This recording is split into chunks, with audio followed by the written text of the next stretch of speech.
Hi, I'm Greg Hunter. Welcome to USAWatchdog.com. With us back, a guy that we haven't had on a lot. He's economist John Williams at shadowstats.com. John Williams, thank you so much for being on today on USA Watchdog. Greg, thank you so much for having me. Well, your big report that's up this week is your hyperinflation report for 2014. And let me see if I can couch this right. A lot of people have misunderstood this, that you had this prediction in the year 2020, you kept moving it down, and now, in your most recent series of reports over the last few years, that this is the year, sometime before the end of 2014, the beginning of hyperinflation starts. Are you sticking by your prediction here? Absolutely. It's going to be a very difficult year ahead. Indeed, I've been writing about hyperinflation since 2006, and we went off the cliff where it was really unavoidable, actually, at the end of 2004 when the Medicare Act was overhauled and the government took on close to $8 trillion of unfunded liabilities at that point in time. That was the size of the gross federal debt. I talked to people in the administration at the time, said, look, you're dooming the country to hyperinflation. Their response was, that's too far into the future to worry about. Well, the future comes, and the future is here. And we have all sorts of things coming together that'll give us a confluence of economic, political, financial crises. You're going to see early on a crisis in the dollar, which will start to trigger the inflation. At least this is as I view it. And as the inflation picks up, that's going to savage the economy, which already is in a depression. It never recovered. The fantasy world in terms of the way the government puts the GDP numbers together. The poor consumer is still suffering. The latest numbers just come out. We'll be publishing them. We'll be talking about them in the week ahead here. But they are out, show that the median household income, adjusted for inflation, it was down in November. And if we look at it historically, that's an item, income, which drives the broad economy that collapsed after the economy started to supposedly pick up in 2009. It's at levels, adjusted for the CPI, the government's inflation number, that were seen in the late 1960s, early 1970s. The consumer's in trouble. There's nothing that's happening to turn the economy around. We had a crisis, a panic in 2008. And the government and the Federal Reserve did everything they could to hold the system together. They did. They held the system together. They pushed all the problems into the future, though. Their actions did nothing to resolve the issues. All those problems are coming back to haunt us in the year ahead. Again, it's going to be a very difficult time. So, John, what I hear all the time are people saying, hey, nothing's happened. I said, whoa, yeah, something happened. We printed $85 billion a month. Some people say it's $125 billion a month. We got 0% interest rates. We have phony accounting. We have, this is going to be costly. Can you please explain to people how this hyperinflation can happen? Doesn't it have to do with all these dollar-based assets held outside the country and people selling them? I mean, isn't that out of the control of the Federal Reserve, the Treasury, the government? Can you please explain that, how this happens? Well, you're right in line with what the risks are in the year ahead here. If you go back in time to when the first hyperinflation forecast was out, very simply, and you'll see this today but this is very closely tied to what's happening with the dollar and what you're getting at. The government's deficit is not the happy number that they advertise. That's a cash-based number. The one that came out for 2013 at around $640 billion, which was down from over $1 trillion the year before. The decline there was largely gimmicked. There was some improvement because of higher taxes, the expiration of the tax holiday on withholding tax, and some higher taxes and some sequestration cuts. But there are all sorts of accounting gimmicks that were involved with that too. the government, aside from the cash-based deficit, which really is no longer just based on cash, it doesn't tell you too much. What you have to look at are the statements prepared using generally accepted accounting principles. The same way a large corporation would have its statements prepared. And when you do that, you would normally include the unfunded liabilities for pension, for health care costs for retirees.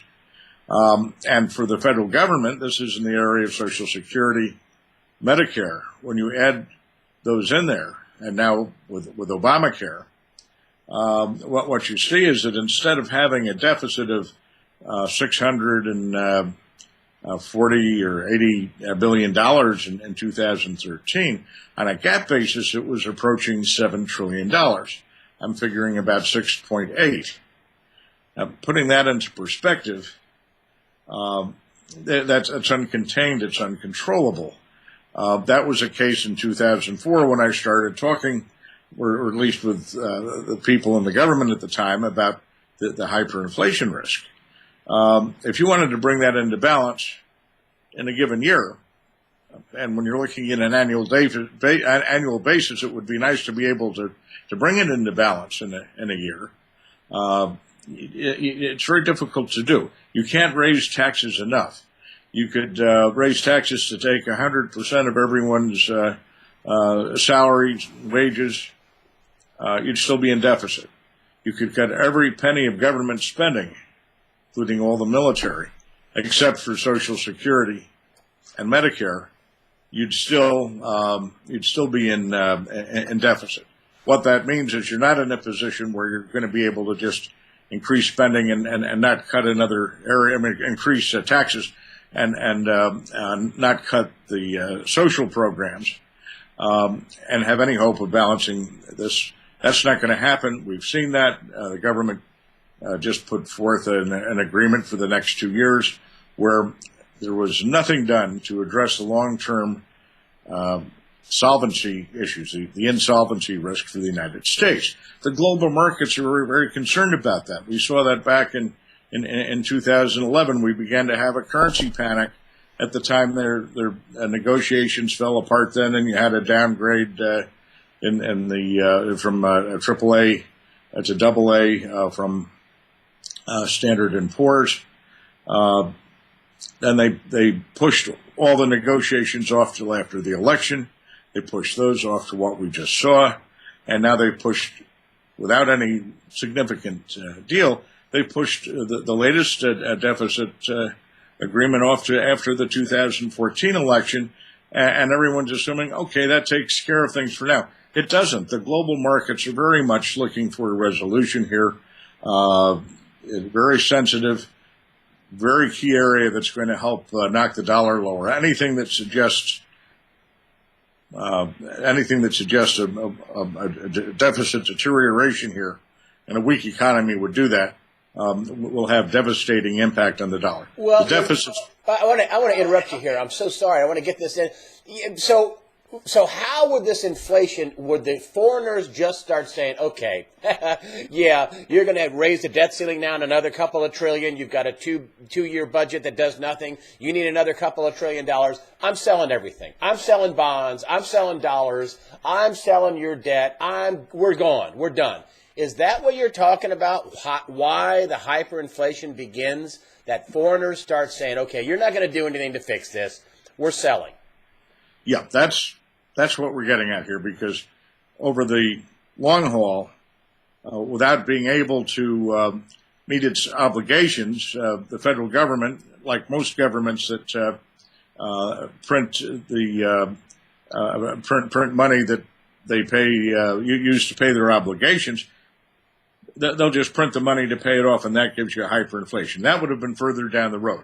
The crisis in 2008 created all sorts of extraordinary actions by the federal government, by the Federal Reserve. The Fed's created a monetary base that's now over $3 trillion. Just extraordinary. All these issues are still hanging out there. They're all coming to a head, and they're all dependent upon the rest of the world being willing to go along with us and to continue to support the dollar. That's not going to happen because not only do you have the deficit, the second big issue, and about as similar magnitude in terms of importance, is the Fed's lack of control of monetary policy.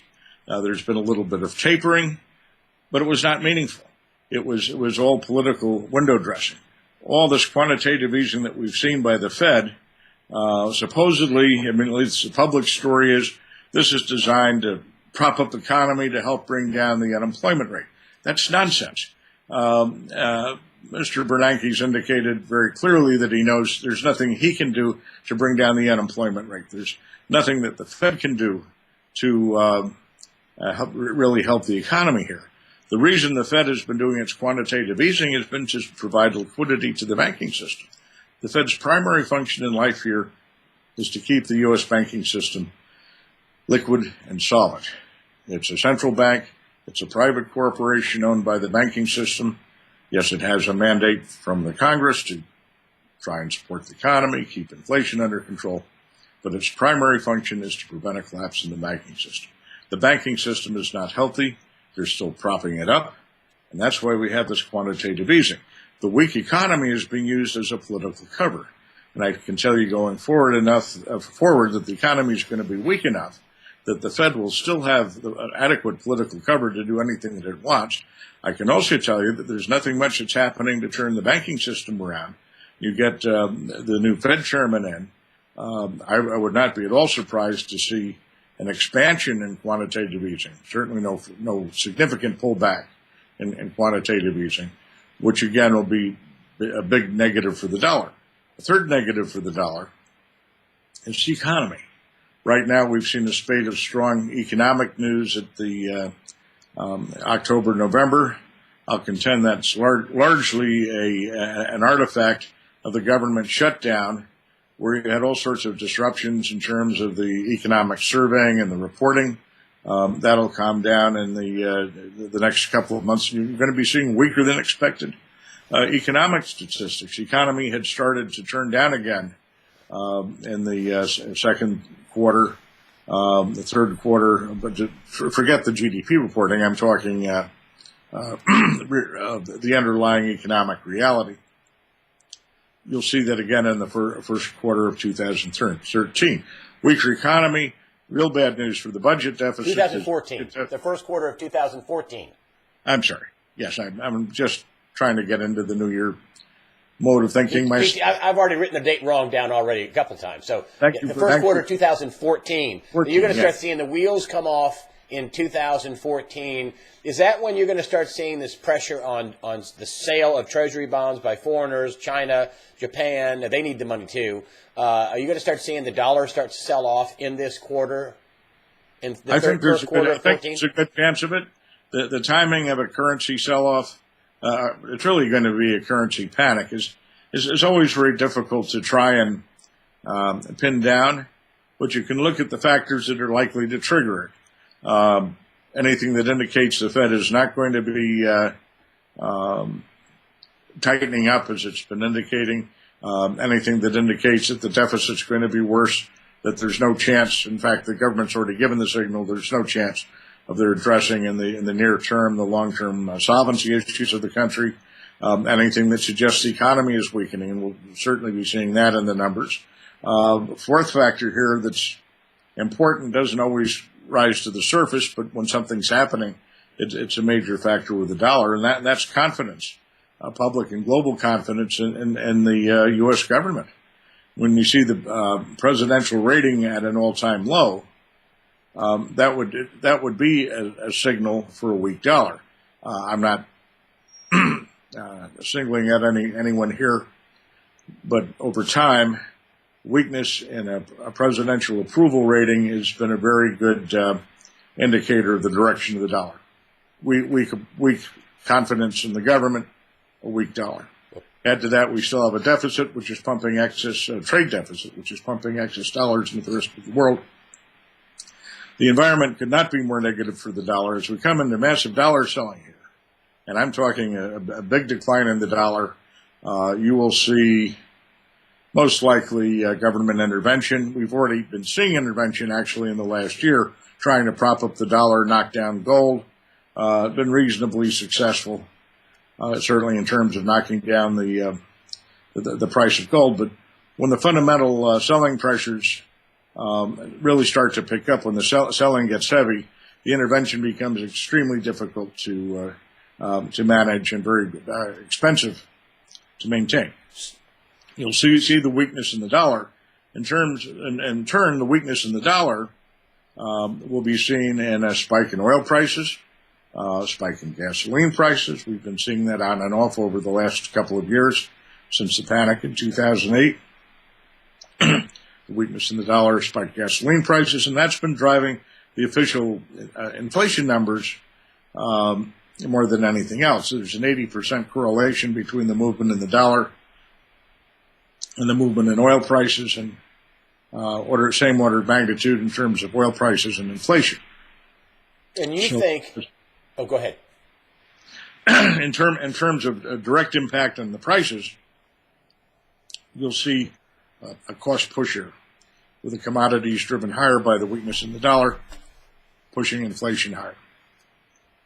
In terms of the money supply, which a lot of people look at from a classic standpoint. Excuse me here a second while I take a sip of coffee.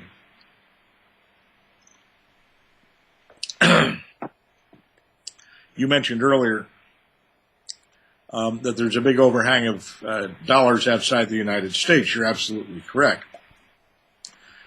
I got that from you, my friend. You were the one that pointed that out to me. And I think that's a big key point. Let me start with the money supply. I track M3, which used to be the broadest measure published by the Fed. I use basically their numbers. Usually the broader the measure, the better the indicator of what's happening with the money supply. A lot of people, and I'm among them, look at the money supply as an indication as to what's happening with inflation, or as to where you're going with inflation. Right now, the broad measure of money supply is around 4%, just dropped to something a little above 3%. It's slowing down year to year, so that doesn't look too inflationary. M3's order of magnitude, $14 trillion.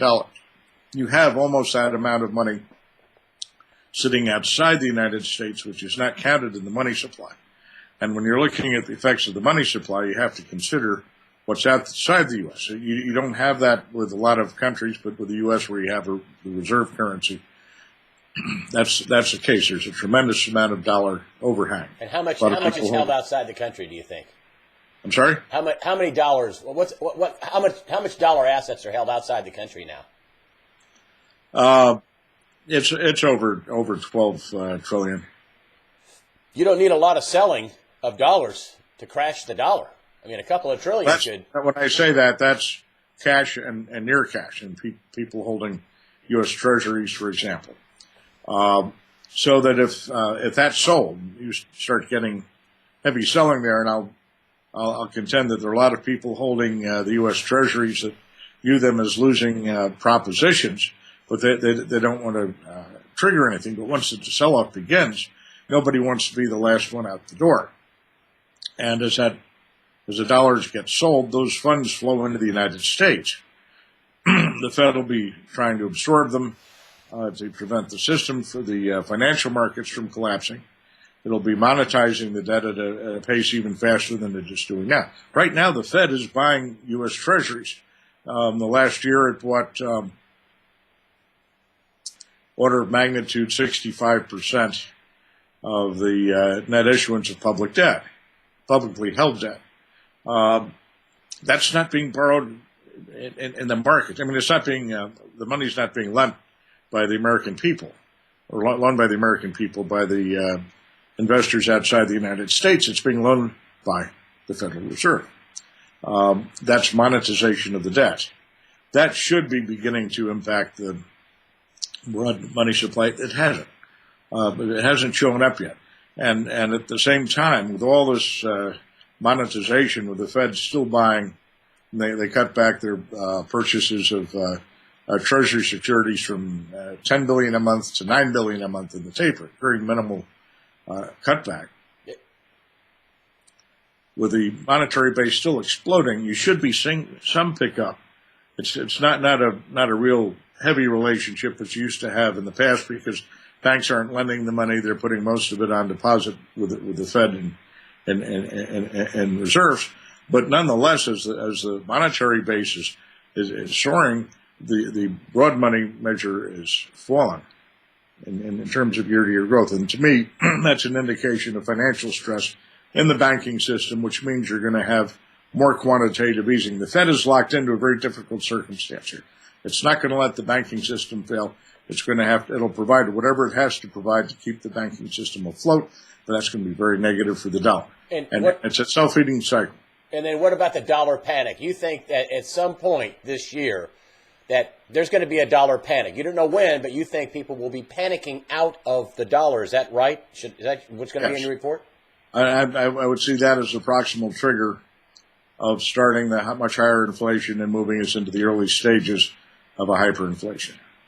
And you were calling for a dollar panic in 2014. Yes.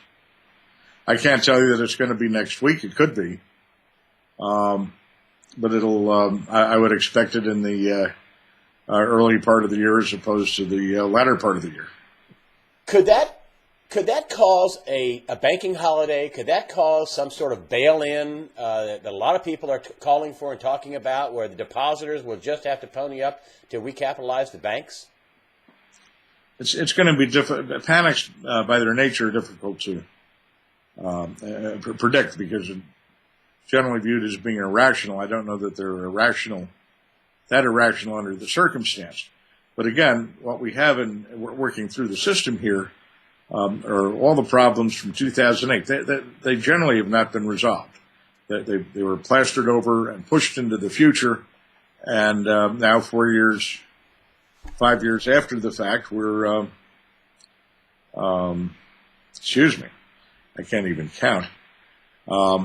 The panic was in 2008. We're looking at 14. That's 6 years. 6 years. That's coming to a head, along with all the issues in the global markets about wanting to hold the dollar. It's a confluence of factors, almost a perfect storm. I hate to use the term because it tends to get overused, but it's one that will be very rough on the financial markets. I can't tell you exactly how the government's going to respond. You saw some action back in 2008. They stepped in to save all the big banks from failing. They guaranteed the system. What they're going to do this time around, I don't know. I imagine they'd do something like that, but I don't think they're going to be able to salvage the dollar in this. And as they lose the dollar, you're going to see the hyperinflation kick in. And that in turn will take an already bad economy and tank it, because it'd be very difficult to have normal commerce with a very rapidly rising pace of inflation. So let's just make this clear. Do you think that a bank bail-in could happen, where they take people's money, where they lock down your money, or have a Cyprus-type situation? If there's a dollar panic, couldn't the government react in a panic mode too, and basically close the doors of the banks and revalue the currency? The government can do anything that it wants to do. And in an extraordinary emergency, you could see almost anything. What happened in 2008, there was fear of a banking system collapse, and that in turn you would see a collapse in the money supply, and that you'd have a severe deflation like you saw in the 1930s. That didn't happen because the money supply didn't collapse. The banking system didn't collapse. Even if there'd been a tremendous loss in the number of banks, unlike the 1930s, you had in place federal deposit insurance, which would have kept at least the smaller money holders whole, and the government quickly moved to guarantee all deposits to keep everyone whole. It was what killed the system in 1933 was that as the number of banks failed, the people who had their money on deposit lost their money, so that what had been money there just disappeared, no longer was there. money supply imploded by a third over a couple of years, and the economy did as well. I think the Fed would continue to try and fight deflation, which would mean they would do whatever they had to do, despite protestations to the contrary of it being a bank too big to fail. They'll do whatever they can to keep the system from collapsing to the point that it would actually implode the economy and create a great depression, a great deflation. So I don't think you don't think we'll have a bank holiday? Sorry? So you don't think we would have a bank holiday? You would think they would just keep printing tons and tons and tons of money? You could have a bank holiday. I mean, that might be a way of trying to calm things down. It depends on the circumstance. We're getting into all sorts of speculative areas there. What I'm saying is it's going to be a very difficult time. It's one that could fear most anything. You don't want to have your assets in U.S. dollars sitting in a U.S. bank when that circumstance hits. It's a good time to be holding some physical gold and having some assets outside the United States. A lot of folks are saying that there's going to be a big turnaround in the price of gold, that the suppression game is going to end, they're going to run out of gold, that things are really going to get dicey when one of my guests, Rob Kirby at KirbyAnalytics.com, says, hey, I think it really gets dicey when China doesn't get its gold anymore. When they stop giving them gold, the game's over. What do you think about that? Well, there's something to be said for it. I mean, there's a lot more in electronic gold than there is physical gold, and that's one reason you've seen some funny things going on in the pricing in the last year. But very simply, the price of gold, as it rallied into last year, was that was fundamental. The markets were doing what they needed to do to help people preserve their assets, their wealth, purchasing power of their assets and wealth. That's what was being reflected there. And of course, you had people speculating in the futures markets and all sorts of things. I'm not talking about playing the futures markets or such. I'm talking about people just looking to preserve their wealth and assets, to take physical gold as a hedge to ride through this extraordinarily difficult time. Accordingly, it doesn't make too much difference if you get it at 2,000 an ounce, 1,000 an ounce, or 5,000 an ounce, because when it gets to $100,000 an ounce, you'll be very happy that you had it. And when it gets to $100,000 an ounce, it's not that you're going to be ahead by 95,000 or 98,000. You haven't really had a profit. What the gold is reflecting there is the purchasing power of the dollars that were put into it. That's what you would have lost. The differential there is what you've lost in the dollars that you held through the period of time that the dollar collapsed and gold became worth $100,000 in gold. And at that point, you're not going to want to sell, because as the inflation gets worse, as the dollar continues to be debased, the gold will retain the purchasing power. It'll just soar as the dollar sinks. So it's a story of wealth. So what you're saying is that it's the ounces of gold you have equals the wealth you have, not a gold at 1,200 or gold at 2,000 or 3,000. It's, do you have it or do you not? If you have it, you have some wealth. If you don't, you don't. Is that what you're saying? If you have the gold, you've got a good shot at preserving the purchasing power of your wealth and having liquidity. I mean, keep in mind that this generally is a liquid asset, so that as you ride through the very difficult times, you'll be in a position to re-exert yourself in whatever kind of an environment you have, and probably have some of the best investment opportunities that anyone's ever seen. But I can't tell you the specifics there. Any number of ways this can evolve, but one of the basics is the dollar becomes worthless here. And how many years are we talking about? 2014 is going to be all over after 2014, or how long does this period last for? Tough to tell. I don't think it'll go too long before the system's reorganized. You have had countries where hyperinflations have gone on for a couple of years, such as Zimbabwe, one of the worst hyperinflations ever seen. But the reason they were able to survive with hyperinflation, people continued to work, they had still a functioning economy, was that they had a black market in U.S. dollars, so that if you were working for the Zimbabwe dollar, you'd go, as soon as you were paid, you'd run to the black market, you'd exchange it for whatever you could get in U.S. dollars, then you had your store of wealth. And with that, you could pay your rent, you could buy your groceries. We don't have anything like that here in the United States, which is why I think with a hyperinflation, we'd see a disruption in commerce and a very sharp slowdown in economic activity, and something that would mandate a more rapid resolution to effectively a collapse in the system. There are going to be a lot of losers in that kind of a scenario, are there not? It's not a happy circumstance. Very difficult time for everyone. And I mean, I've been talking about it. I don't think there's anything the government can do at this point to avoid it. They had opportunities. The politicians there just keep thumbing their noses at the global markets, and there will be a payday on that, I believe, in the year ahead. So the best thing you can do under that circumstance is to look at what can you do personally to protect yourself, and that's where I'm getting into the area of owning some physical gold.